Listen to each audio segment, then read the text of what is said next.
السلام علیکم ورحمۃ اللہ وبرکاتہ۔ عزیزان گرامی، لاکھوں کروڑوں سال پہلے زمین آج کی طرح نہیں تھی۔ اس وقت کے پہاڑ، دریا، جنگلات اور موسم بالکل الگ تھے۔ اس زمانے میں زمین پر ایک انوکھا گروہ ظاہر ہوا جسے ہم آج ڈائناسور کے نام سے جانتے ہیں۔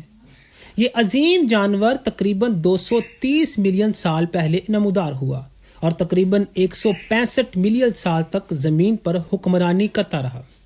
اس دوران انہوں نے اپنی ہزاروں اقسام کے ساتھ زمین، جنگلات اور میدانوں پر راج کیا۔ ڈائناسور مختلف شکل اور سائز کے ہوتے ہیں، کچھ چھوٹے پرندے جتنے تو کچھ اتنے بڑے کہ ایک عمارت کے برابر دکھائی دیتے ہیں۔ کچھ سبزی خور ہوتے ہیں جو گھاس اور درختوں کے پتے کھاتے ہیں۔ ان میں سب سے زیادہ مشہور برکیوسوس اور اسٹیگوسوس جیسے لمبی گردن والے ڈائناسور تھے جو اونچے درختوں کے سبزیاں کھاتے اور غول میں رہتے تھے۔ دوسری طرف کچھ ڈائناسور گوشت خور بھی تھے جنہیں خوفناک ٹی ریکس جو اتنی تیز دھاڑ اور طاقتور جبڑے کی وجہ سے جانے جاتے تھے۔ وہ شکار کرتے اور دوسرے جانوروں کے پیچھا کرتے اور اپنی حکمرانی قائم رکھتے۔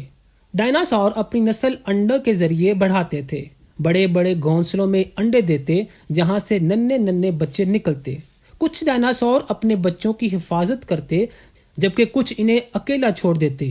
ان کی زندگی بھی آج کی جانوروں کی طرح کھانے پینے اور زندہ رہنے کی جدوجہد میں گزر جاتی۔ زمین کے حالات اس وقت بہت بدلتے رہتے تھے، کبھی زلزلے آتے، کبھی آتش فشاں پھٹتی اور کبھی سخت بارشیں ہوتی، لیکن ڈائناسور لاکھوں سال تک ان حالات میں ڈھل کر زندگی گزارتے رہے۔ وہ اس زمین کے سب سے طاقتور اور سب سے پرانے حکمران کہلاتے تھے۔ لیکن پھر ایک دن ایسا واقعہ ہوا جس نے سب کچھ بدل دیا۔ تقریباً 65 ملین سال پہلے ایک بہت بڑا سیارہ آسمان سے زمین سے آ ٹکرایا۔ یہ ٹکر اتنی شدید تھی کہ آسمان دھوئیں اور گرد و غبار سے بھر گیا۔ سورج کی روشنی زمین تک نہ پہنچ سکی، پودے مرنے لگے اور کھانے پینے کی چیزیں ختم ہونے لگی۔ جب سبزیاں اور پودے ختم ہوئے تو سبزی خور ڈائناسور مرنے لگے، اور جب وہ ختم ہوئے تو گوشت خور ڈائناسور کے لیے بھی خوراک نہ ملی، اور آہستہ آہستہ یہ عظیم جاندار زمین سے غائب ہو گئے۔ لیکن ان کا نشان آج بھی باقی ہے۔ سائنسدانوں کو زمین کے نیچے اس کی ہڈیاں اور ڈھانچے ملے ہیں جن کی مدد سے ہمیں ان کی زندگی کے بارے میں پتہ چلتا ہے۔ حیرت انگیز بات یہ بھی ہے کہ پرندے آج کے دور میں ڈائناسور کے سب سے قریبی رشتہ دار ہیں۔ کہا جاتا ہے کہ ڈائناسور کی ایک شاخ ارتقاء کے ذریعے پرندوں کی شکل میں زندہ ہے۔